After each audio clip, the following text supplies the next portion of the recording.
This is a small peristaltic pump that I bought off eBay. Now, peristaltic pumps used to be criminally expensive, but they've become very affordable now. So I'll show you how a peristaltic pump works first of all. A piece of silicon tubing, that's this stuff, quite springy and soft, is passed between a wall and a central roller with three separate rollers on it. And this rotates, and when it does so, it pinches the silicon tubing and forces the liquid, or whatever's inside it, round and pushes it out the other side. Now, there's a few advantages to peristaltic pumps over ordinary pumps. The first one is that the fluid that's being pumped does not get contaminated in any way, like it would with an impeller-driven pump, because the fluid never leaves the pipe, it's pumped in situ.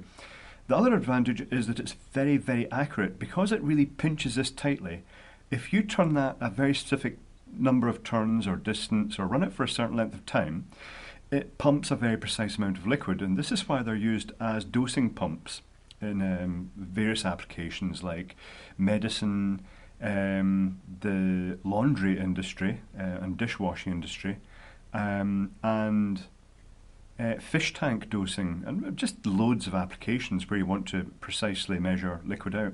Another place they're actually being used recently is automated bars, where they can mix cocktails by pumping different cordials and rum and vodka through different pumps. So it's all quite neat.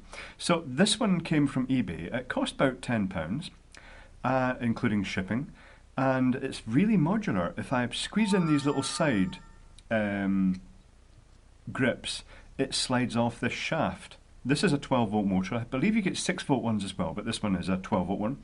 And this whole module comes off the front, so you could mount this on a panel and just clip this completely off the front to replace it or maintain it. And then this is where it gets a wee bit fumbly for someone with my size of hands. If you then unclip this, it lets you open it completely to change the pipe or maintain or whatever, or clean things out.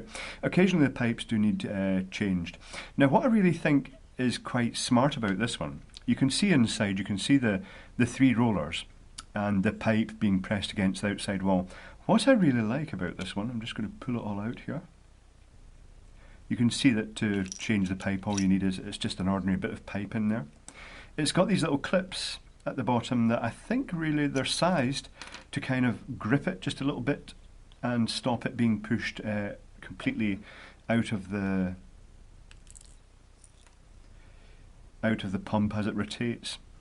So I've not actually tried this pump with liquid yet because I don't have any of this pipe, but I've ordered some.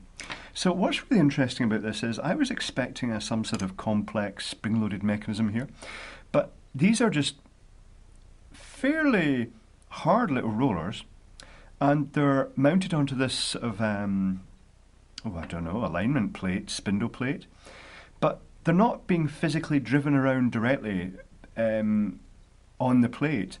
What's actually happening is that when these are in place, the springiness of these are fairly loose, the springiness of the outer tube the liquid's being pumped round pushes them in the way, and the motor is physically just pushed in between them like that. And I'm just trying to get that one. At the moment it's very loose, it's quite easy to get in, but when I put this motor in with the pipe in there, it's actually quite hard to push in. You can actually feel the friction of it going in, and it's basically means that all the tensioning in there is basically from the silicon tube being wrapped round it and pushing between the wall and against these rollers. So that's a really nice design, and that also provides a sort of gearing reduction, because as this rotates, this shaft rotates, it's coupled onto these sort of intermediate rollers and then onto the outside tube. So quite a clever little design. The tubing itself, I was trying to find the actual size required, because one of the most common sizes we have over here in the UK of silicon tubing is 6mm outside diameter, 4mm inside diameter, and that's aquarium airline tubing.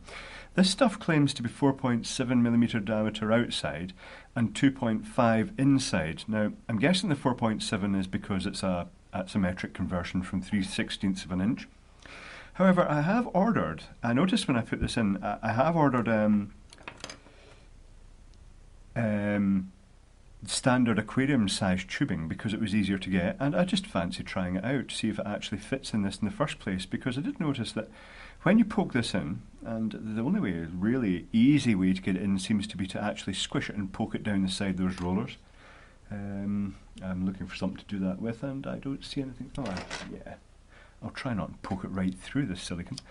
Oh, I am going to poke it right through the silicon. Anyway, I've had this apart before, and you really just squish this down the side. So I'm going to try it with a thicker silicon, because I noticed that there's loads of room in there, even with the silicon squished flat. And as long as you've got an inside wall of approximately 1mm, you are going to end up with this sort of total combined wall of about 2mm thickness when it's pinched flat, and that seems to be the optimum size for trapping it against the outer wall in this tube. So I reckon the aquarium tubing will probably work. So yeah, this is really quite a neat little thing, and as I say, at £10 for that, that's probably about $15. That's really, really good value. So I shall get the tube's already ordered, it's in the mail, so I'm going to have a wee play with this when I finally get the tube.